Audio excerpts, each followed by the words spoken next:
You are useless. You have never done anything right in your entire life. Pack your things and get out of my house. Those were my mother's exact words. 3 days to Christmas, with snow falling outside the window, and my sister standing right behind her, smiling. I want you to sit with that for a second, because I need you to feel what I felt in that moment. It wasn't just the cold air that hit me when that front door opened. It was something deeper. I was 27 years old. I had been living back home for 8 months, not because I was lazy or failed, but because I had left a bad situation, a relationship that had taken more from me than I ever admitted out loud. And when you have nothing left, you go home. That's what home is supposed to be for. Or so I thought. Let me take you back to earlier that evening. The house smelled like cinnamon and pine, the way it always did at Christmas. My mother had spent the whole day cooking.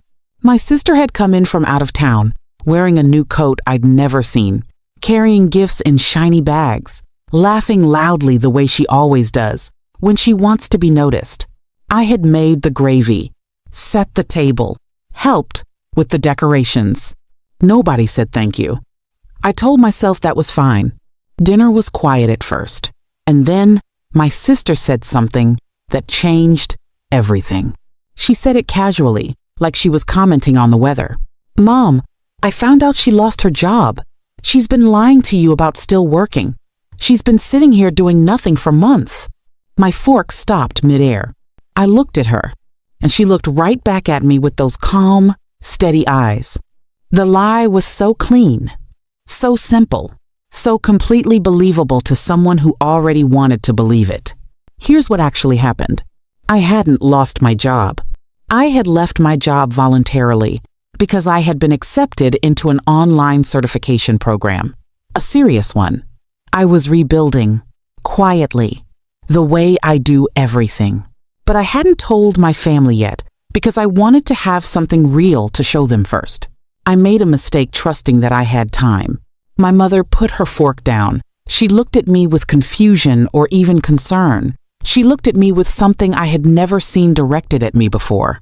Disappointment so deep it had curdled into disgust. "Is that true?" she asked. But the way she said it, it wasn't really a question. Her mind was already made up. "Mom, let me explain." "Don't." She held up her hand. "Don't insult me with more lies." My sister reached over and touched my mother's arm gently, sympathetically, like she was the one protecting our mother from me. 20 minutes later, I was standing in my childhood bedroom, stuffing clothes into a bag with shaking hands. My sister appeared in the doorway. She leaned against the frame, arms crossed, watching me. She didn't say anything at first. Then, very quietly, she said, "You should have just stayed gone the first time." I didn't answer her. I zipped up my bag. I walked past her, and I left. The street was empty. Christmas lights blinked on and off in neighbors' windows, red, green, gold, like nothing was wrong, like the world wasn't tilting sideways under my feet. I had $43 in my wallet. My phone was at 11% battery, and I had nowhere to go. I stood there on the sidewalk in the cold, breath fogging in the air, and I did something I hadn't done in years. I cried. I let myself have 60 seconds of that, and then I stopped.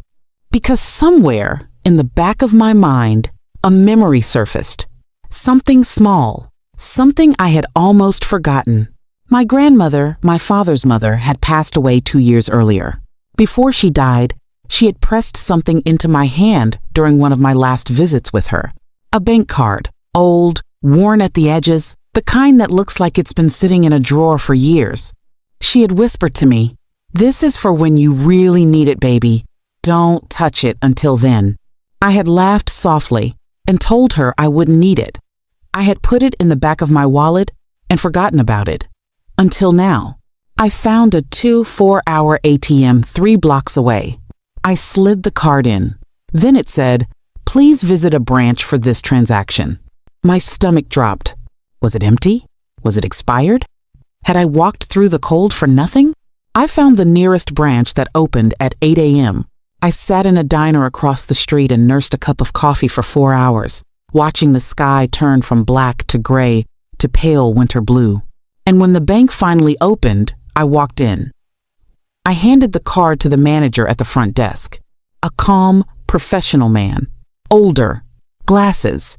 The kind of person who has seen everything and reacts to nothing. He looked at the card. He typed something. And then he stopped. He looked at the screen again. He looked at me. And then, I will never forget this, the color drained from his face. He cleared his throat. And in a low, careful voice, he said, "Wah?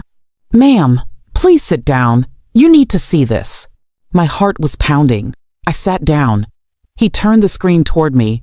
And when I saw the number on that screen, I couldn't breathe. What was on that screen? What had my grandmother been holding quietly, secretly, all those years? And why did it change everything? Stay with me, because this story is just getting started, and I promise you, what happens next is going to make your jaw drop. If you're new here, welcome. Hit that subscribe, because I share stories like this every day, real, raw, and deeply human. And if this story hit close to home, if you've ever been underestimated by the people who were supposed to love you, drop A in the comments. I want to know, where are you watching from right now? Tell me your city, your country. Let's see how far this story travels. And don't go anywhere. Let me describe what I saw on that screen. Because even now, sitting here telling you this story, my hands still get a little unsteady when I think about it. The manager had turned the monitor toward me slowly, and there, in clean digital numbers, was a balance. Not 4,000. I am talking about a number with commas in places I had never seen commas in any account connected to my name. I leaned forward. I read it again. And then I sat back in that chair in that quiet bank on a cold Christmas morning, and I pressed both hands flat against my thighs just to feel something solid. The account had $2.3 million in it. I need you to understand something. I had grown up thinking we were just regular. Not poor, not rich, just regular. My grandmother lived in a modest house. She drove an old car. She clipped coupons. She reused paper bags from the grocery store. She had never, not once, given any indication that she was sitting on anything like this. And yet, there it was. The manager spoke quietly, like we were in a library or a church. "This account has been dormant, but active for over 22 years, he said. "The primary account holder listed you, specifically you, as the sole beneficiary, not a joint account, not shared access, solely and entirely in your name, transferred upon her passing." He stared at him. "Why didn't anyone tell me?" I whispered.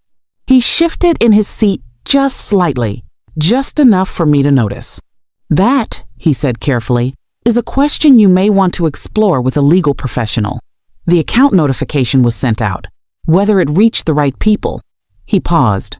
"I cannot speak to that. Read that again. Whether it reached the right people." Something cold moved through me that had nothing to do with the winter outside. Because in that moment, I started doing math. The kind where you start adding up small moments, things said, things not said, behaviors that never quite made sense, and suddenly, the sum is something you never wanted to calculate. My grandmother had passed 2 years ago. 2 years. Had this account been sitting here for 2 years with my name on it while I struggled? I asked the manager if there was any record of contact attempts. He clicked through something on his screen. "There were 2 formal notifications sent," he said. "One to the estate address. One to a forwarding address on file." "What forwarding address?" I asked. He turned the screen slightly. The forwarding address listed for follow-up correspondence was my sister's address. I sat in that chair, in that warm, quiet bank, and I did not cry. I had learned what it felt like to have nothing. And now I was sitting across from the first solid proof that I had never actually had nothing. Someone had just made sure I believed I did. That is a different kind of anger than I had ever felt before. It was cold, calm, and very, very clear. The manager walked me through the basics over the next hour. The account had been accumulating interest for years. My grandmother had opened it decades ago through a private wealth management firm and had been quietly, methodically adding to it throughout her life. She had never told anyone, just me. And she had only told me in that one quiet moment near the end, pressing that worn little card into my hand.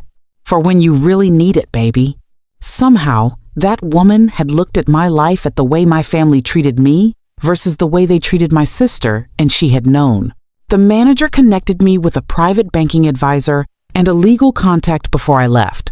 He also quietly, without being asked, printed me a full transaction history of the account going back 10 years.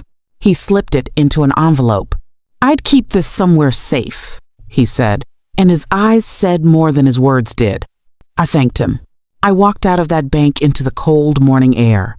And for the first time in 8 months, maybe longer, I stood up straight. But here is the thing about a moment like that. It doesn't fix the pain. Not yet.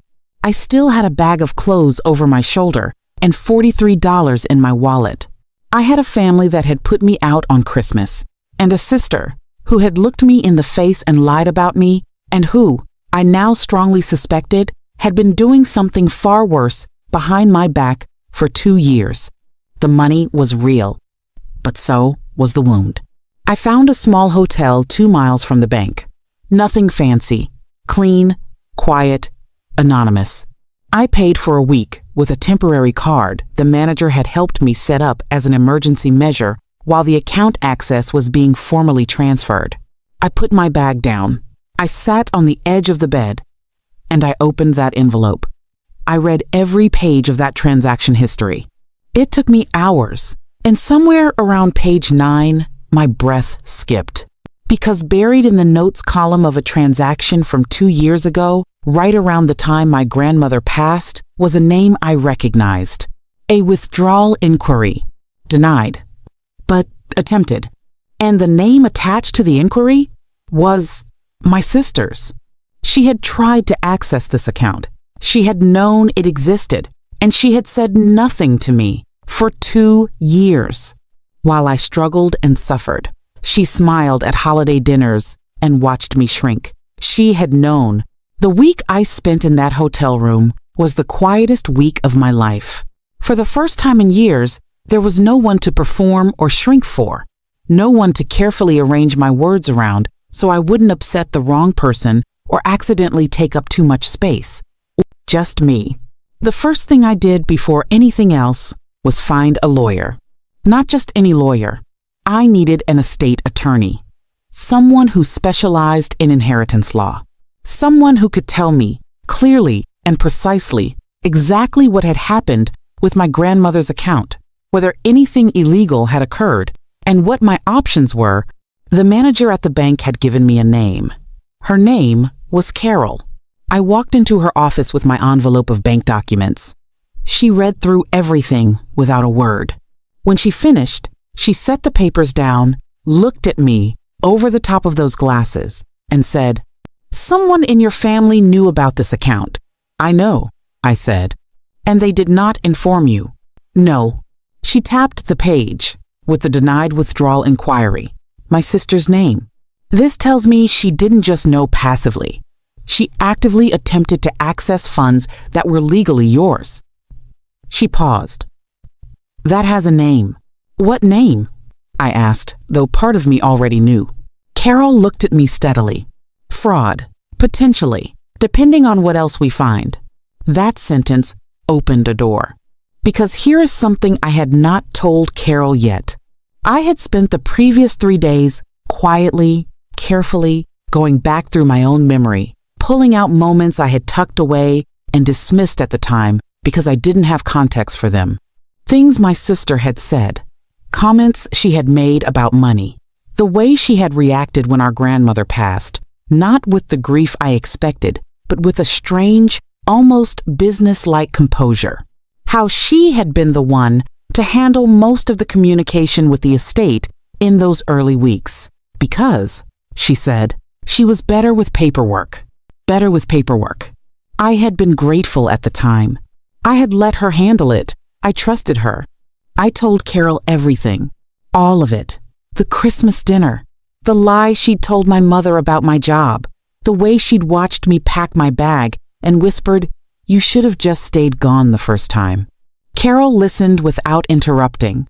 When I finished, she was quiet for a moment. Then she said, "How do you want to handle this?" And here is what I told her. I said, "I don't want to make noise. Not yet. I want to understand everything first. All of it. Every piece. And then I want to move once. And I want it to count." Carol smiled for the first time since I'd walked in. "Good," she said. "That's the smart way." Over the following 2 weeks, things began to move. Carol submitted formal requests for estate documentation, the original notifications sent after my grandmother's passing, the forwarding address records. Any correspondence that had been generated around the account, what came back was illuminating. The estate notification had been sent to my grandmother's home address standard procedure, but someone had filed a forwarding request with the estate management firm shortly after the funeral, redirecting all correspondence to my sister's address, the same address I'd seen in the bank's records. She hadn't just known, she had arranged it, deliberately. She had stepped in during the fog of grief, when I was devastated, when my father was devastated, when everyone was too broken to pay close attention, and she had quietly rerouted information that was meant for me.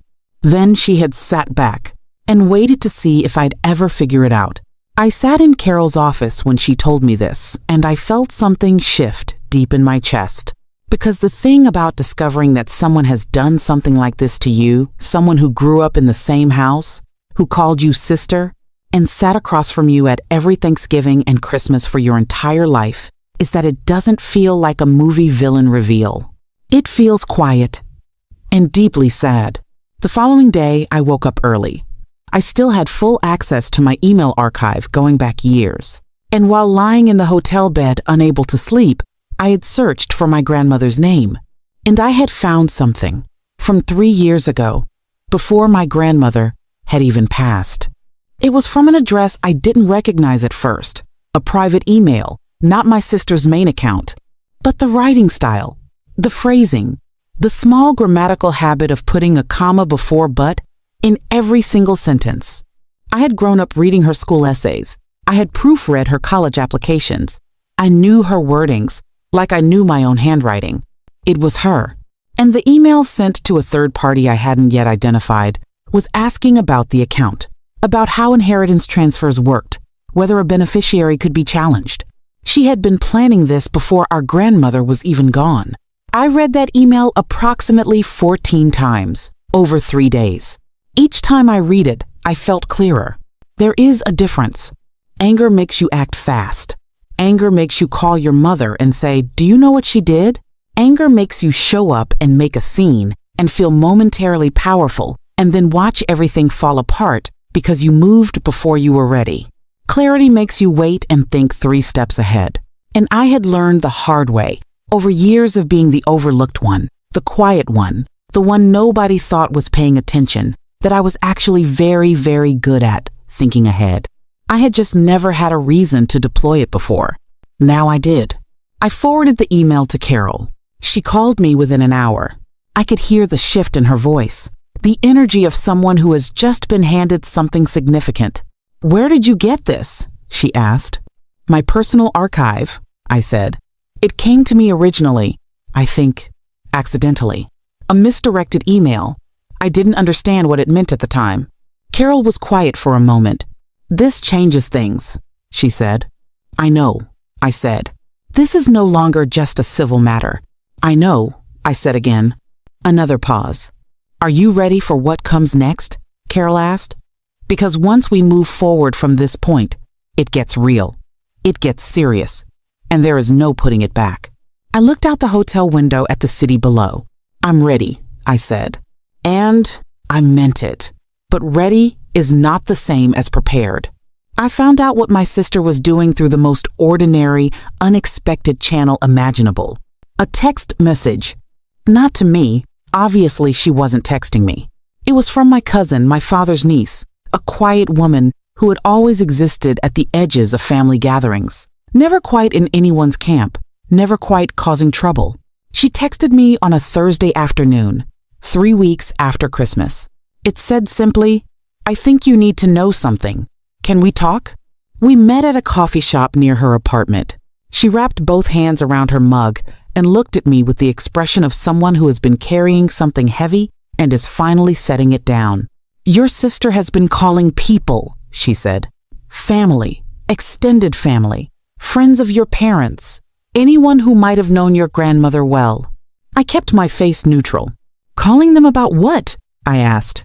My cousin hesitated. "She's telling people that your grandmother wasn't in her right mind toward the end, that she was confused, that the decisions she made, financial decisions especially, weren't made with a clear head." The coffee shop noise continued around us, cups clinking, someone laughing near the window. Inside me, everything went very still. "She's building a case," I said quietly. My cousin nodded. "I think she's going to try to contest the inheritance. Challenge the account. Say your grandmother wasn't competent when she set it up." She reached across and touched my hand. "I'm so sorry.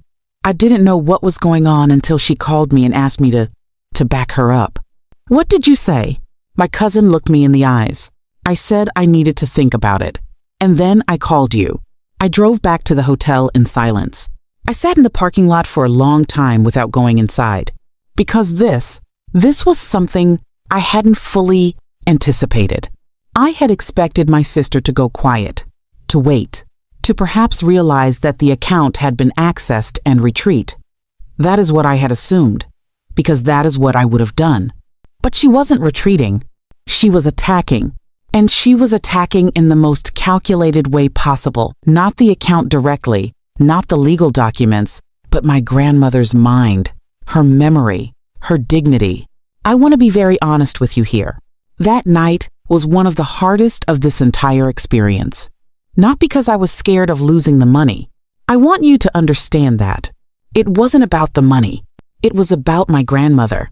The idea that her name, legacy, choices, and her love could be dragged into a courtroom and questioned, picked apart, reduced to a legal argument by the granddaughter she had also loved. I sat on the edge of that hotel bed and I pressed my hands over my face, and I stayed like that for a long time.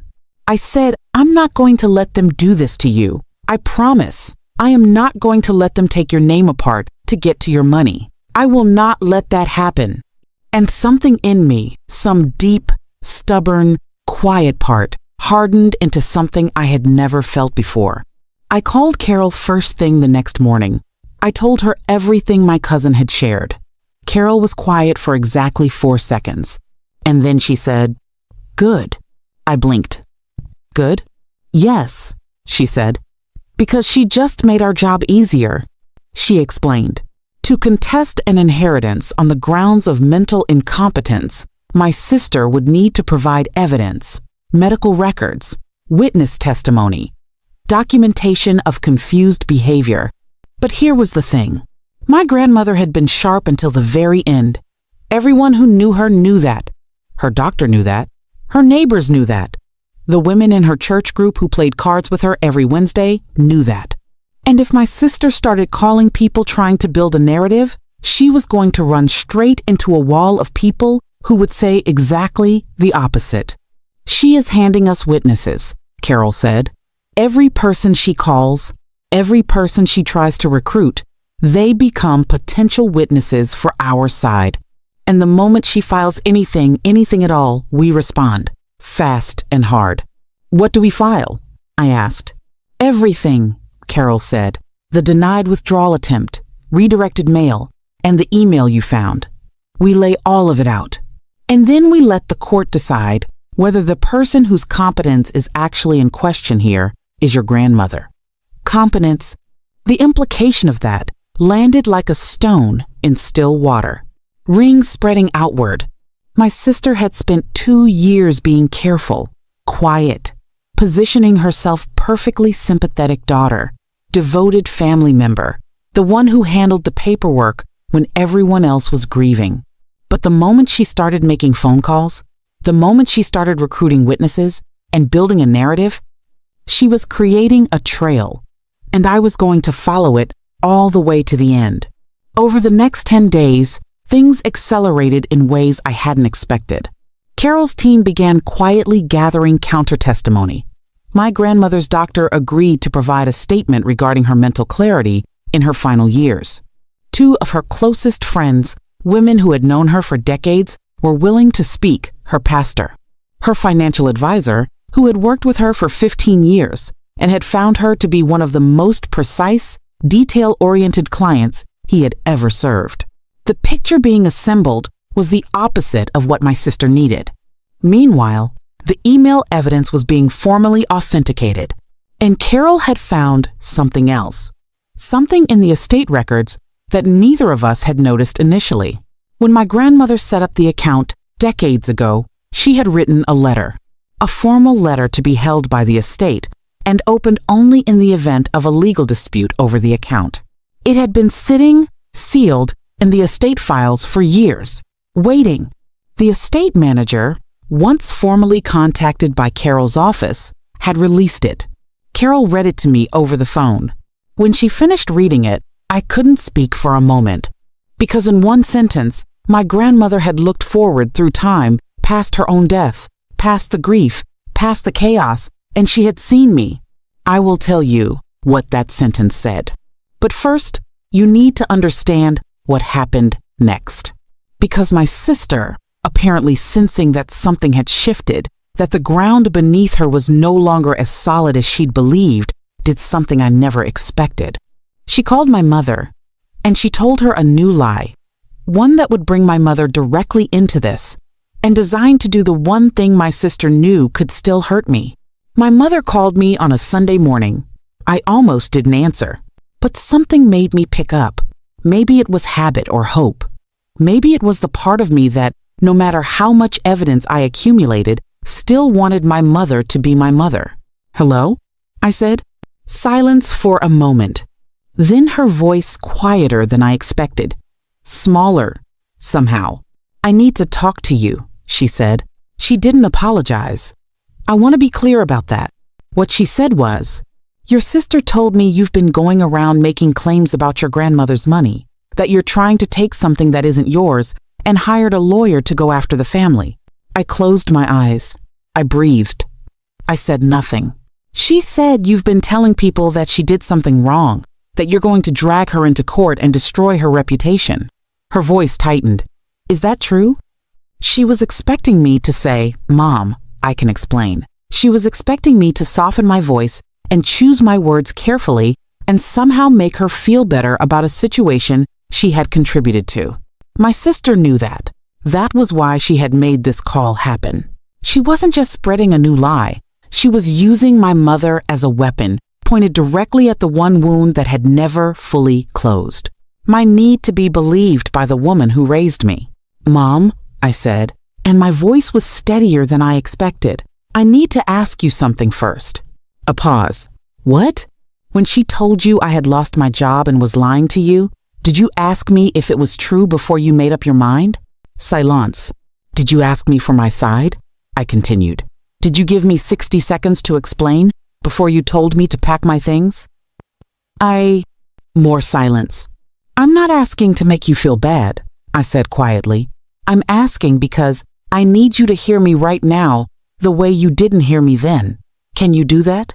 A very long pause. Then, barely audible, "I'm listening." I didn't tell her everything. I wasn't ready for that yet.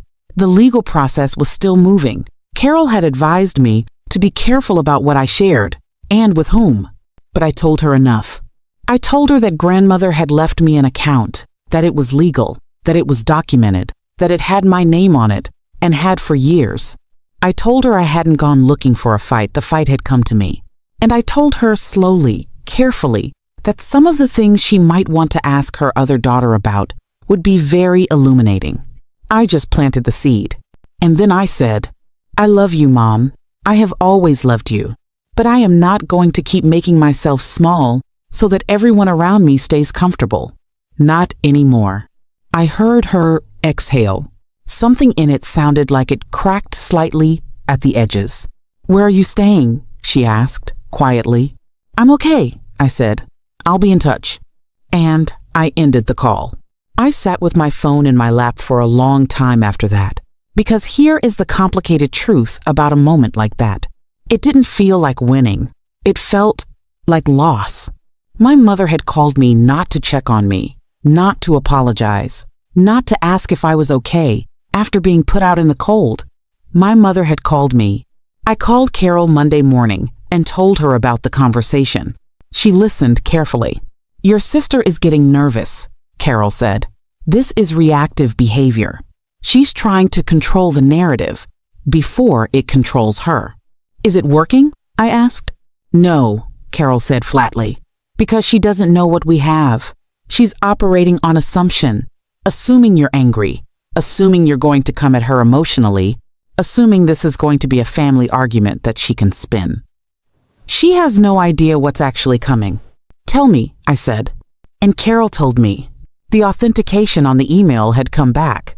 Confirmed. The IP address traced back to a device registered in my sister's name at her home address.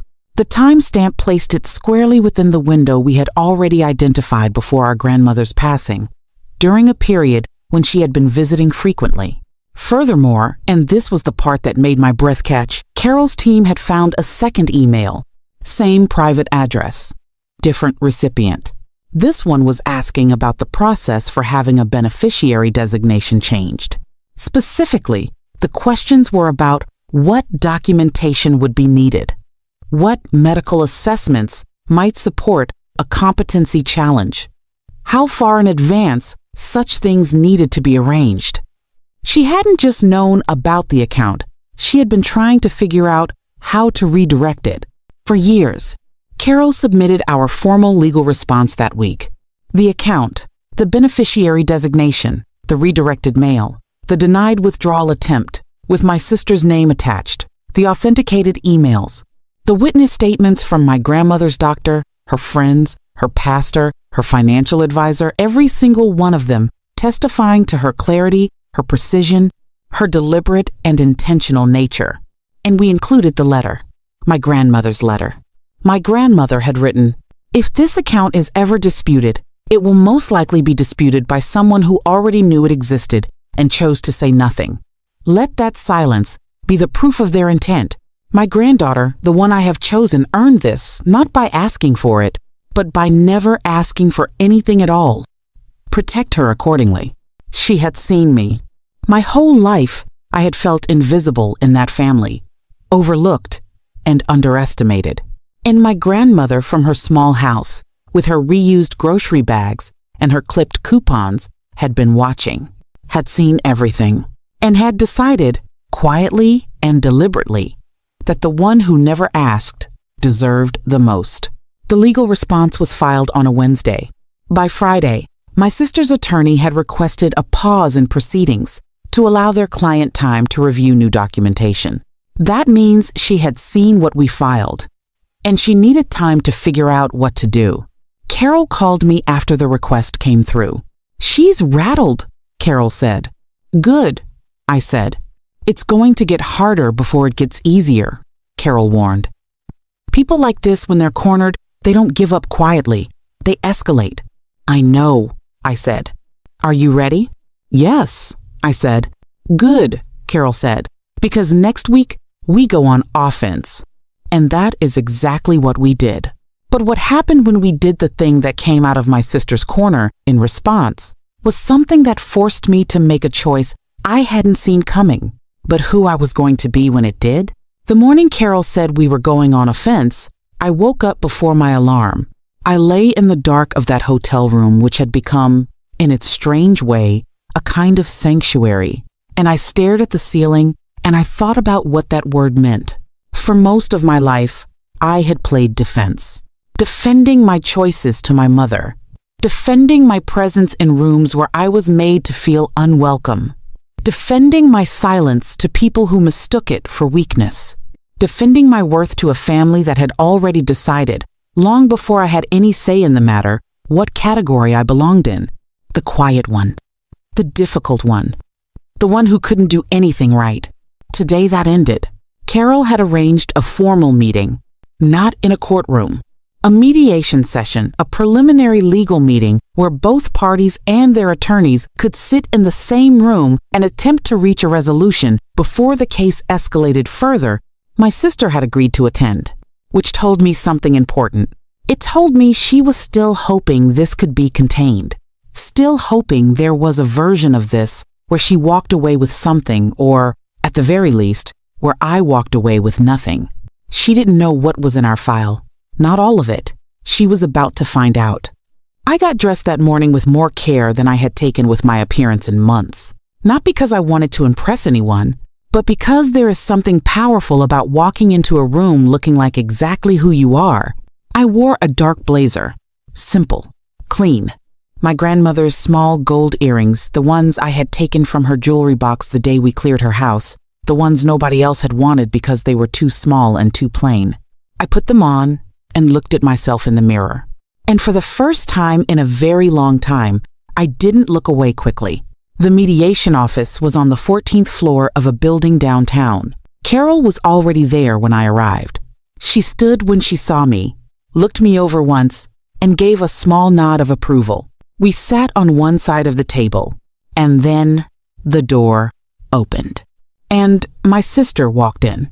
She was dressed well, she always dressed well, and she had that expression on her face that I had seen 1,000 times growing up. The composed one, the one that said, I am reasonable and calm and whatever is happening here is not my fault. She sat down across from me. For a moment, our eyes met. The opening portion of the session was procedural, both attorneys speaking, legal language, framework and structure, and the careful, deliberate choreography of formal proceedings. My sister sat with her hands folded on the table, calm, controlled. I sat the same way. Then Carol began. She laid out our position methodically. The account, the beneficiary designation, the unbroken chain of legal documentation, going back decades. My sister's attorney pushed back gently, strategically, raised the question of mental competency, suggested that the account setup had occurred during a period when our grandmother's judgment may have been compromised. Carol let him finish. Then she opened her folder, and she began to present. First, the medical records.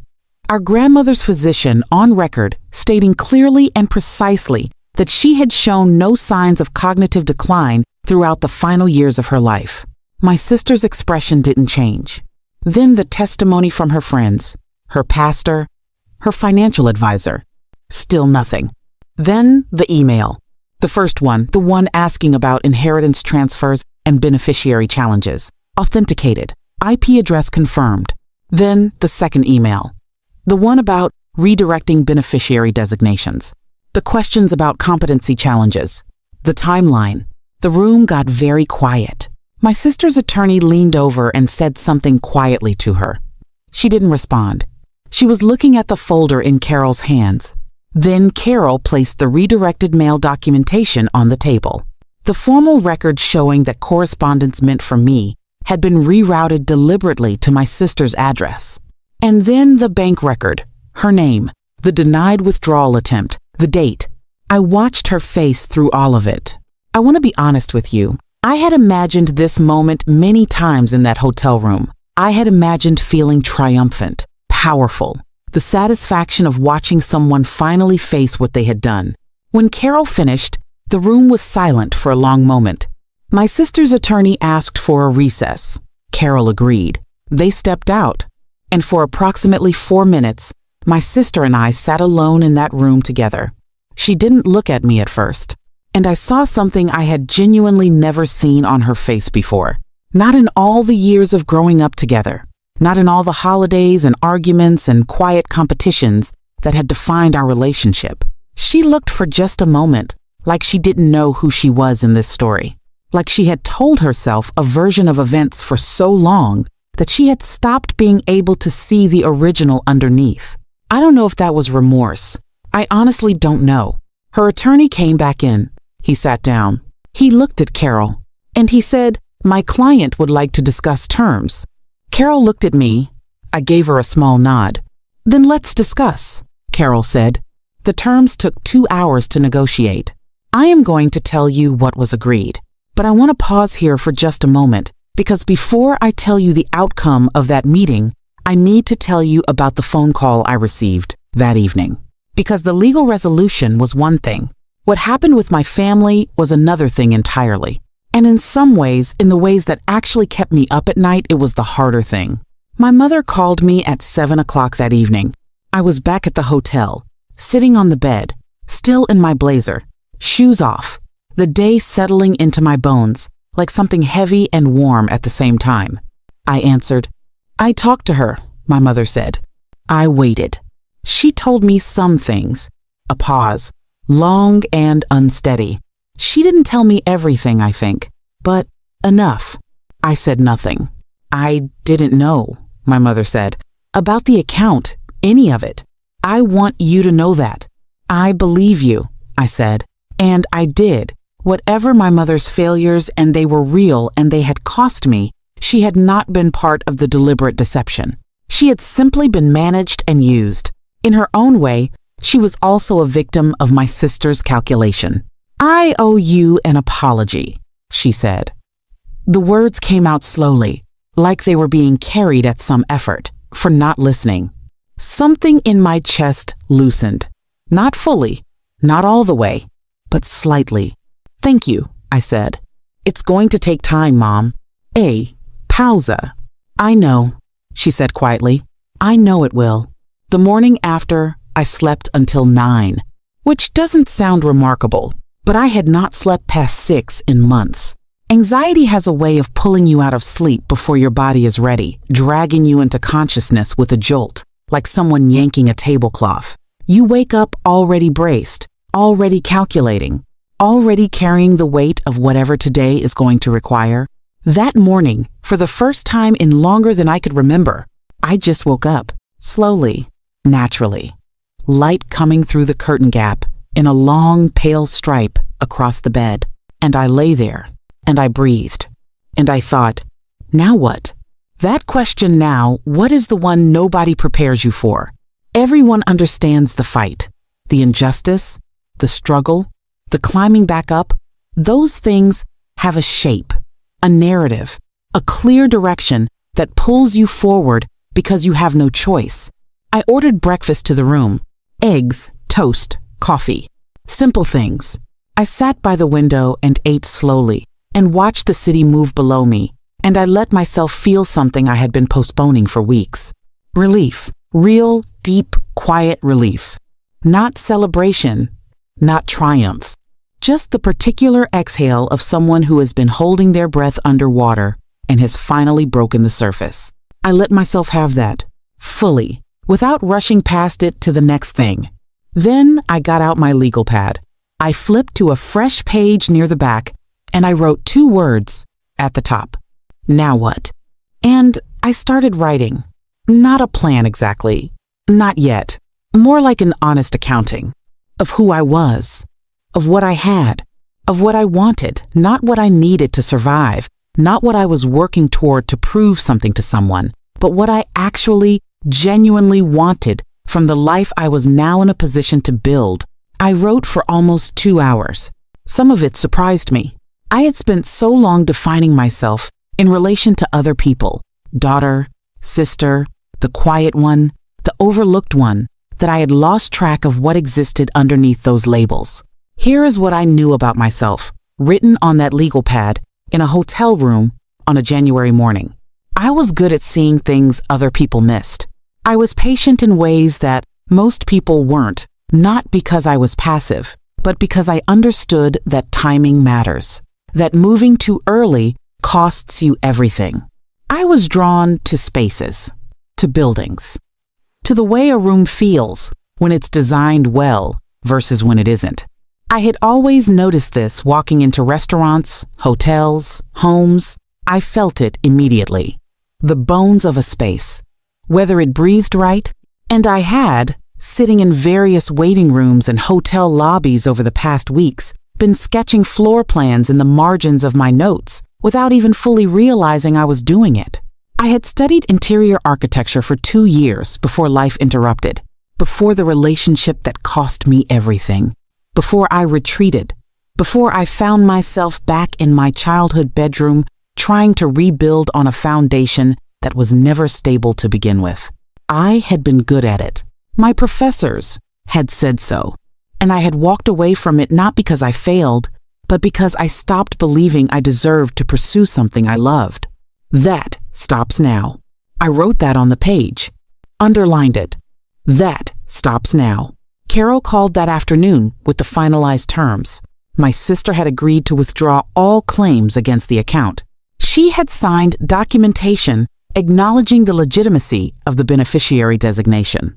In exchange, and this had been my decision, not Carol's, we agreed not to pursue the fraud claim further. Carol had pushed back on this. "You have a strong case," she said. "The emails alone." "I know," I said. "She could face serious consequences." "I know." A pause. "Then why?" I had thought about this carefully. For days. I had thought about my grandmother, what she would have wanted. What kind of person she had tried to raise me to be. Not a vengeful one. Not someone who burned everything down because they could. She had been precise, deliberate. She had chosen her actions carefully and lived by them quietly. I thought about my mother still finding her footing, still processing what her other daughter had done. A fraud case would pull her into something ugly and public that would damage her in ways she hadn't earned. And I thought, most honestly, about myself, about what carrying a criminal case forward would cost me in time, in energy, in focus, in the years of my life. I was ready to start actually living. My sister had lost. Completely. Fully. Without any ambiguity. She had played a long, calculated game and lost every piece. She would have to live with that. She would have to look at me, at everything I built from here, and know that was enough. That was, actually, more than enough. "I want to use this time to build something," I told Carol, "not to spend the next 2 years in a courtroom." Carol was quiet for a moment. "That's either the most mature decision I've ever heard a client make," she said, "or the most generous." "Maybe both," I said. "Maybe," she agreed. "All right." We close it out. 2 weeks later, I moved out of the hotel. I found an apartment, small, clean, with good light and high ceilings, and a kitchen window that looked out over a narrow street lined with old trees. The certification program I had started before everything collapsed. I contacted them, explained my situation honestly, and they allowed me to continue from where I had left off. I also reached out to a local architecture and interior design firm. Not for a job. Not yet. For an informational meeting, just to sit across from someone doing the work I wanted to do and ask them honest questions. The woman who met with me was direct and warm and asked me more questions than I asked her. At the end of our coffee, she said, "We don't have a full position open, but I could use someone part-time junior level, floor planning and client prep work. It doesn't pay a lot." "I'm not doing it for the money," I said. She looked at me for a moment. "Good answer," she said. "Start Monday?" I called my mother every Sunday. We were careful with each other, deliberately gentle. Two people walking across ground that had been unsteady and was still settling. She never brought up my sister directly. Neither did I. But one Sunday, about 6 weeks after our first real conversation, she said something that I have thought about many times since. She said, "You know, your grandmother always said you were the strong one." I was quiet for a moment. "She never said that to me," I said. "No," my mother said softly. "She said it to me. She said strong people don't announce it. They just keep going." My sister and I did not speak.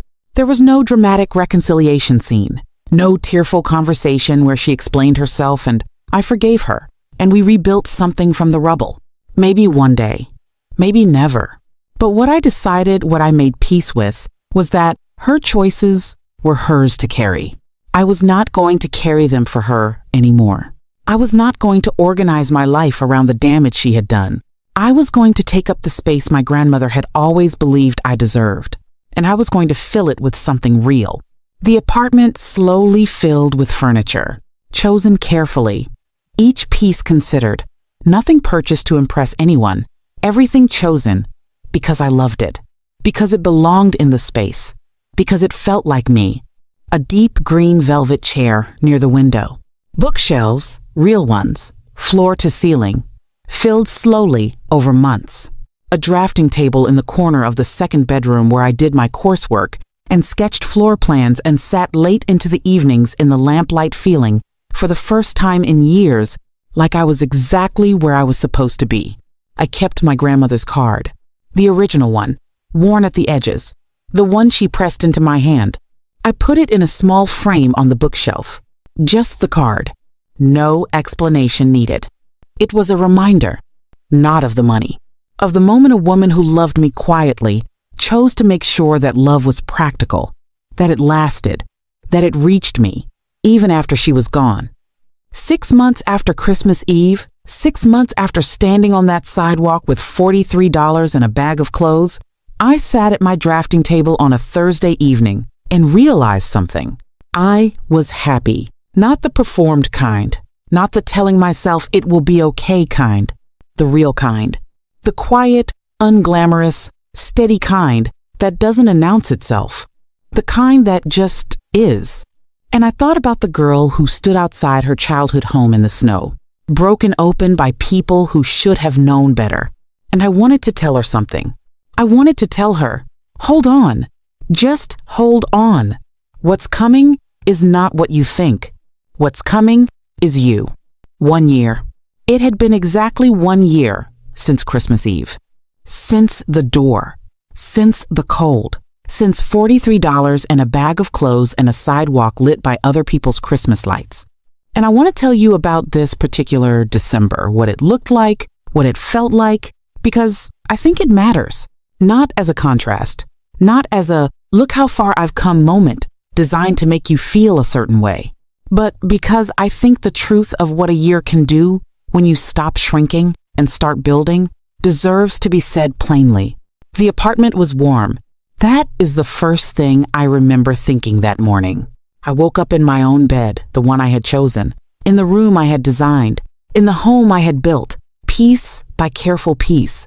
And the first thing I noticed was the warmth. Not just temperature, the specific warmth of a space that belongs to you completely. No one else's mood in the walls. No one else's expectations in the air. Just mine. Just me. I made coffee slowly, stood at the kitchen window and watched the street below. The old trees were bare now, their branches making careful patterns against a pale winter sky. A woman walked a dog. A man in a yellow coat locked his bicycle to a post. Ordinary, beautiful, mine to witness. From here, I had a meeting that afternoon. Not with Carol, the legal matter had been closed for months, clean and final and done. This was a different kind of meeting. The design firm where I had started part-time had offered me a full position 3 months in. I had accepted. And in the months since, something had happened that I hadn't fully anticipated. I was good at this. Not just technically good, though. The certification work had sharpened skills. I had let go dormant, but instinctively good.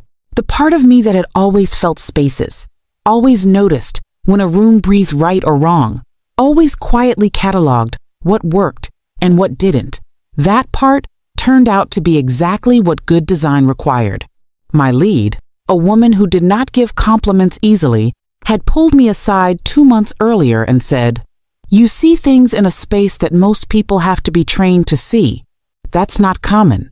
I had gone home and sat in my green velvet chair and let myself feel that for a long time. The meeting that afternoon was with a client, a couple renovating a 19th century townhouse original bones. Terrible layout, enormous potential. They had specifically requested me, not my lead, not the firm's senior designer, me. I walked into that meeting with my portfolio and my sketches and the floor plan I had spent 3 evenings refining, and I sat across from them and I talked about their home the way my grandmother used to talk about things she loved, carefully, specifically, with complete attention. By the end of the meeting, they had signed. I walked back to the office in the cold December air and I thought, this is what it feels like to be in the right place. Not arrived. Not finished. Just right. That evening, I did something I had been planning for weeks. I went to my grandmother's grave. I had been before several times in the past year, but this visit felt different, intentional, like closing a circle. I stood in the cold with my hands in my coat pockets and the bare trees moving quietly around me, and I talked to her the way I had started doing, without embarrassment, without worrying what it looked like. I told her about the apartment, the job, the client who had specifically asked for me. I told her about my mother, how we were still rebuilding, slowly, Sunday by Sunday, with the careful patience of people who have broken something valuable and are taking their time with the repair. I told her I still had the card in the frame on the bookshelf. And then I told her something I hadn't said out loud before. I said, I understand now why you did it the way you did. You didn't just leave me money. You left me a moment, a specific, particular moment, when I had nothing left, when I had been stripped of everything I thought I needed to be okay, and you made sure that was exactly when I found out who I actually was. I paused. The wind moved through the trees. You knew I wouldn't have found her any other way. That was the truth I had been slowly arriving at all year. The inheritance was not the gift. The inheritance was the vehicle. The real gift was the moment in the bank. The moment of having absolutely nothing, of being reduced to a worn card in the back of a wallet, and discovering that nothing was not what I thought it was. That I had been carrying something extraordinary the whole time. Not money.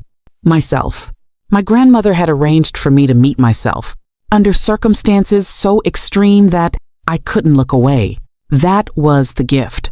Christmas Eve came quietly. I had been invited carefully, tentatively, to my mother's house. A small gathering, just the two of us and my father, who had spent most of the year quietly absorbing what had happened, with the grief of a man who doesn't know how to talk about things, but feels them enormously. My sister was not there. My mother had not said much about what had passed between them. I had not asked. There were some rooms I was willing to let stay closed, not because I was avoiding them, but because I had learned that not every door needs to be opened by me. I arrived at 7, stood on the front step, the same step I had walked away from a year ago in the snow. The door opened before I could knock. My mother stood there. She looked at me for a long moment, and then she stepped aside and said simply, "Come in, it's cold." Two of the most ordinary words in the English language, and somehow exactly what I needed to hear. Dinner was quiet, careful. The three of us moving around each other with the deliberateness of people relearning a language they had once spoken fluently. My father poured wine, asked about my work, listened, really listened in a way that was new, as if the events of the past year had shaken something loose in him that had been stuck for a long time. My mother had made the same dishes as every Christmas. Cinnamon smell, the familiar plates. But something was different.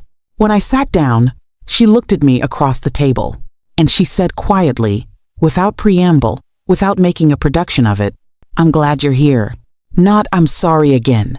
Not explanation or justification or revisiting. Just that. "I'm glad you're here." And it was enough. It was, in that moment, completely enough. After dinner, while my father dozed in his chair and my mother washed dishes, I stood in the hallway, looking at the family photographs on the wall, all of us at various ages. Holidays and birthdays and ordinary Sundays. My sister and I as children gap-toothed, laughing, completely unaware of who we would become to each other. I looked at my own face in those photographs. That girl, I felt something for her, not pity, something warmer than that. Tenderness. She had been trying so hard, in every single one of those photographs, to belong somewhere she was always slightly off-center in. She didn't know yet that belonging was never going to come from that direction. She didn't know it was something she'd have to build herself. But she got there. I drove home that night through streets strung with Christmas lights. Red, green, gold. The same colors as last year. But I was not the same person driving through them. I parked outside my building and sat in the car for a moment, looking up at my window. The lamp was on inside the one on the drafting table. Warm light in the dark. A room waiting for me. My room. I want to tell you something before I end this. Something I've thought about a great deal over the past year. There is a version of this story where I use everything I found to destroy my sister completely. Where I pursue every legal avenue available. Where I make sure everyone who ever doubted me knows exactly what she did and exactly what it cost her. I understand the appeal of that version. I really do. There were nights in that hotel room where it was the only version I could imagine. But here is what I know now, 1 year later, standing on the other side of the hardest thing I have ever lived through. Revenge that costs you your future is not justice. It is just a different kind of loss. The real power shift, the one that actually matters, is not making someone else fall. It is refusing to fall yourself. It is standing back up, quietly, without announcement, and building something so undeniably real that the truth of who you are becomes impossible to argue with. My sister knows what she did. She has to live inside that knowledge every single day. And I get to live in my apartment, with my green velvet chair, and my floor-to-ceiling bookshelves, and my drafting table in the lamplight. I get to wake up warm. I get to do work that I love. I get to carry my grandmother's card in a small frame on my shelf, as a reminder that I was always loved more carefully than I knew. I get to be, finally and fully, exactly who I am. That is not a consolation prize. That is everything. 1 year ago, a door closed behind me in the cold, and it turned out to be the best thing that ever happened to me. Not because the pain wasn't real, it was. Not because the betrayal didn't matter, it did. But because being pushed out of a place that was never truly home forced me to find the one that was. And I have been living in it ever since. If you are watching this and you have ever been underestimated, by your family, by someone who was supposed to love you, by a room full of people who looked at you and decided before you even opened your mouth that you were less than, I want you to hear this. They were wrong. They were always wrong. And sometimes the moment they push you out the door is the exact moment your real life begins. Hold on for that moment. It is coming. If this story moved you, if any part of it felt familiar, felt true, felt like something you needed to hear today, please hit that like button right now. It genuinely helps more people find this story. People who might need it. And if you're not subscribed yet, please do that right now. I share stories like this every week. Real, raw, deeply human stories about people who got back up when everything said they should stay down. I want to hear from you in the comments. Tell me, has someone ever underestimated you and lived to regret it? Drop your story below, even just a sentence. I read every single one. And if this story resonated with you, you're going to want to watch this next one. It's about a woman who discovered her husband had been hiding something for 7 years. And the way she found out will leave you speechless. It's right there, waiting for you. Thank you for being here. Thank you for watching all the way to the end. That means more than you know.